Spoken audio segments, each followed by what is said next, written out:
Alright guys, Mikey here from Mikey's Iron Rage. And guys, I don't know about yous, but this whole coronavirus shit really sucks. And it's starting to really get to me. And I don't know about you guys, but being in the house 24/7 sucks ass. But I digress, because it's still so bad here in New York City. And I really don't see any end in sight until we get a vaccine. But anyways, on a lighter note, I got another really good close comparison video again for use today. And we're going to do it on 1999 Mr. Olympia winner, Big King Ronnie Coleman, versus 2005 Mr. Olympia runner-up to Ronnie Coleman, the cut above the rest Jay Cutler. Now, I know a lot of you guys love the 1999 Mr. Olympia version of the King Ronnie Coleman, and I do too, but I also like Jay Cutler as well. And in 2005, Jay looked fucking great. I mean, 2005 was so underrated in my opinion. I think it was one of his best years. So guys, let's see how good the cut above the rest does against 1999 Mr. Olympia winner Ronnie King Coleman, because I have a feeling this is going to be a really good close comparison. So, without any further ado, let's get it on. And we got the first pose of the night, guys, the front relaxed. And you know I always try to start off with the front relaxed if I can, and this is no different. And I'm going to go and I'm going to give Jay Cutler the first pose of the night. I mean, I think Jay Cutler just looks a little bit better holding the pose. Now, if Ronnie Coleman was holding it a little bit more like Jay Cutler, I'd probably go with Ronnie Coleman because it looks like Ronnie has a tighter midsection, and we all know Ronnie has crazy lats. But in this pose, I'm going to go with Jay. I just think Jay looks a little bit better, and Jay's fucking quads look ridiculous. His quads are more ripped and separated than Ronnie Coleman's quads. So all in all, Jay Cutler's going to get the first point. Alright guys, now we got the front lat spread. And look at this. Look at how much wider Ronnie Coleman is compared to Jay Cutler. Now maybe if Jay Cutler's midsection was tighter, like Ronnie Coleman's midsection, because Ronnie's got a pretty tight ass midsection in 1999. He was so streamlined. Maybe if Jay Cutler had a tighter midsection, I'd go with Jay, because Jay would have a way better V-taper. And like I said, Jay's quads are so fucking ridiculously cut. But I am going to go with Ronnie because Ronnie holds a great front lat spread. It's just unbelievable.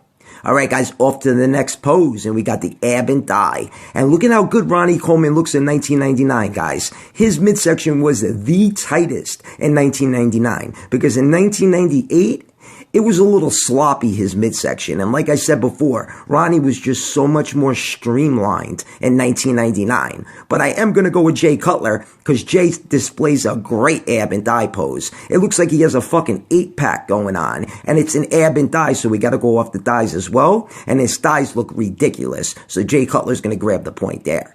Alright guys, now we got the crab most muscular, and I really want to go with Jay Cutler, but he looks a little shallow compared to Ronnie Coleman in this pose. I think Ronnie fills the pose out a little bit better. Ronnie's got more striations to the chest, the arms, the shoulders, and his traps are about the same size as Jay's. So I am going to go with Ronnie, but Jay looks really good holding this pose though, huh guys? He looks like William Bonac. Him and William Bonac look identical in the crab most muscular. Alright guys, now we got the front double bicep, and this was probably the hardest pose, one of the hardest poses for me to judge out of this whole comparison video, because Jay is holding water in the arm department, and his midsection is protruding like crazy in this pose. So I'm going to go with Ronnie Coleman, because Ronnie Coleman looks more streamlined, he's got a tighter midsection than Jay Cutler, I never thought I would say that, and he's got peaky biceps. Look at how peaky those biceps are. They're nice and dry, and he's got big triceps, but in the side tricep pose, it looks like a fucking flat pancake. It's just very weird. So Ronnie Coleman is going to get the point for the front double bicep. Alright guys, off to the next pose, and we got the side tricep. You see what I'm saying, guys? Look at Ronnie Coleman's side tricep, how flat it is. It's so flat. I mean, you would think Ronnie Coleman would have a shitty front double bicep and a shitty rear double bicep, but that's not the case. That's not the case whatsoever. But I am going to go with Jay because Jay has a thicker tricep in this pose, and his tricep is more deeply cut, and he has a better silhouette than Ronnie Coleman in that pose. So Jay Cutler's going to take that one. Alright guys, off to the next pose, and we got the Christmas tree. And how could I go against Ronnie Coleman in this one? It looks like he has 2 slabs of meat on each side of his back. Then he's got those crazy alien-esque hams and glutes to top the pose off, and a great upper back. Jay Cutler, on the other hand, don't look too bad in this pose. He kind of looks like he has an upside-down sword for a Christmas tree, right, guys? Especially in 2009, 2010. It looked like he had an upside-down sword for a Christmas tree. But Ronnie Coleman is going to get the point there. All right, guys, now we got the side chest shot. And maybe it's the way Ronnie Coleman's holding the pose, because Jay Cutler's tilted more face forward and Ronnie Coleman's tilted more to the side. But I'm going to go with Jay Cutler in this one. Now, we all know Ronnie Coleman has a sick side chest shot, but so does Jay Cutler. And in 2005, it was popping like crazy. His side chest is definitely popping a little bit more than Ronnie Coleman's. So I'm going to go and I'm going to give Jay Cutler the point. And I know a lot of you guys might disagree with me, and I know a lot of you guys might agree with me on that one. But in my opinion, I just think that Jay Cutler looks a little bit better.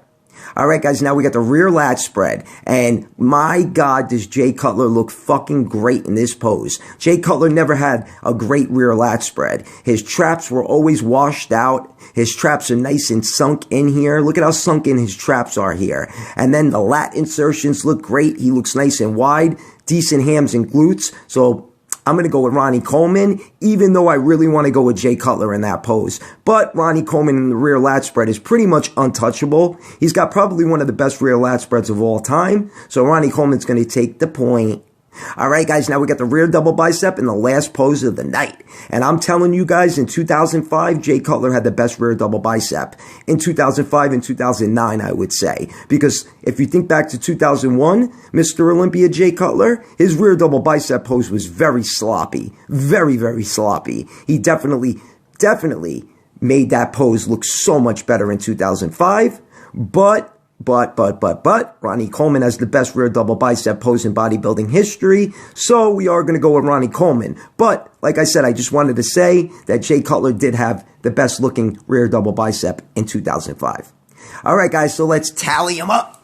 We got the Big King Ronnie Coleman with 6 points, and we got the cut above the rest Jay Cutler with 4. So it was 6-4, Big King Ronnie Coleman. And you know what? Rightfully so. But 2005 Jay Cutler was very underrated. He was very good in 2005, but very underrated. So guys, if you liked the video, give it a thumbs up. Mikey's Iron Rage. Peace out, guys.